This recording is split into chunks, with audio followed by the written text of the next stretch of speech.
It would be really cool if they did, and I wonder if it's in some kind of legal limbo because of the sheer number of games that use Unreal tech. Even the first Unreal tech, like, I don't know, off the top of my head, Deus Ex, Duke Nukem Forever 2001, Play the DNF Restoration Project, first slice out now. I'm gonna get medieval on your ass. Clive Barker's Undying, maybe some others, I'll look it up. Jesus Christ. So we're playing Unreal, on Unreal, and I'm sure there's someone out there saving at a campfire and Ludovicoing themselves to footage of people enjoying video games, asking why I'm not playing on Extreme, Nightmare, or Ultra Unreal. Well, let me explain that with a clip.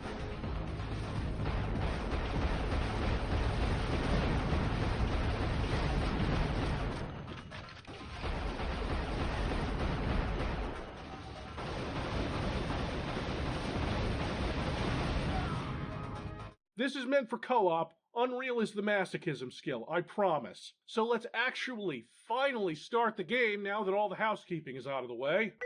Oh, finally ready, huh? Took you long enough. Prepare the package. Reach minimum safe distance, or don't, I don't really care. You're good people, 18. So, Unreal starts off a little differently than you'd expect for a pre-Half-Life shooter because story things are happening. Prisoners 8 over 9 escaping.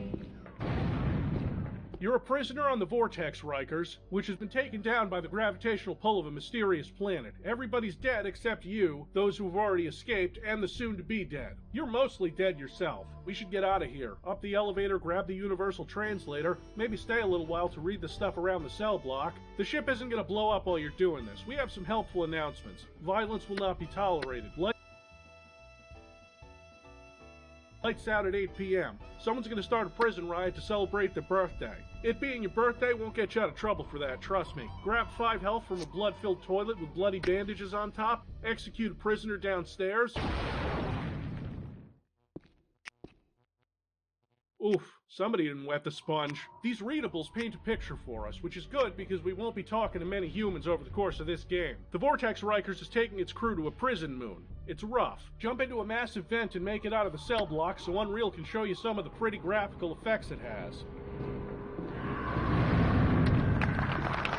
The lighting and the fog, which was mind-blowing at the time, the screams of your fellow prisoners and crew echoing through this dark tunnel before you reach the command center. Go straight to the armory, which has no weapons but some health and a useful bit of armor. We'll be up to 100 HP before leaving the ship. Most of that'll come from the med lab. Then, a human voice, something we will not hear again for a while.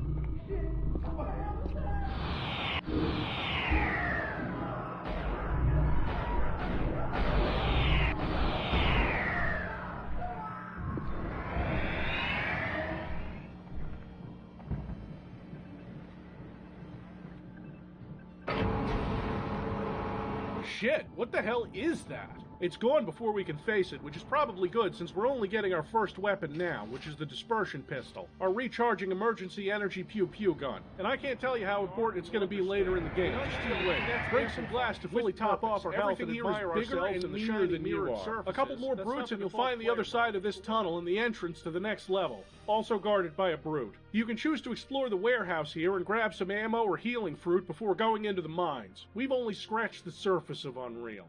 With barely a loading screen, we walk right into the next area, almost as if we're doing the Half-Life level transitions. But we're not because there's no going back.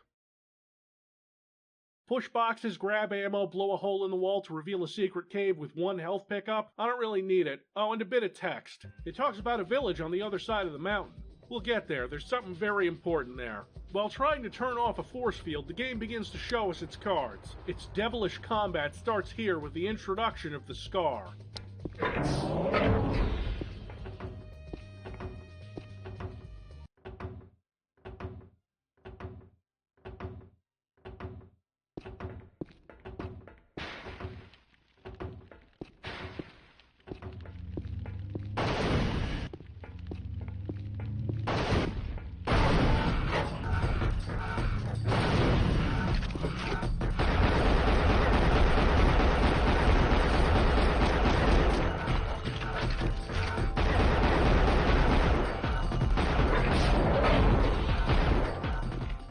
Trapped in a tunnel with a scar is a worst-case scenario. This is a nightmare. One of the most threatening monster closets in gaming. This thing leaps at you in the dark. It doesn't move like the other enemies. It doesn't move like any enemy that anyone had seen in an FPS game before. That is due to the work of a man named Stephen Polge, an AI programmer who caught the eye of Epic Games when he created ReaperBot, a fully computer-controlled deathmatch bot for Quake. So now in Unreal we have opponents that move like deathmatch players might. And that is terrifying under normal circumstances and a plague on the Unreal skill.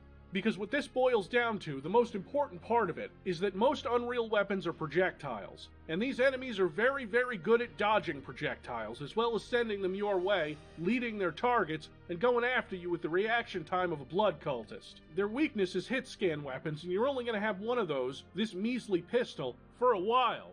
And always, double tap the scar. They can fake death, so can you, but it's probably only effective in multiplayer. Let's go back a bit.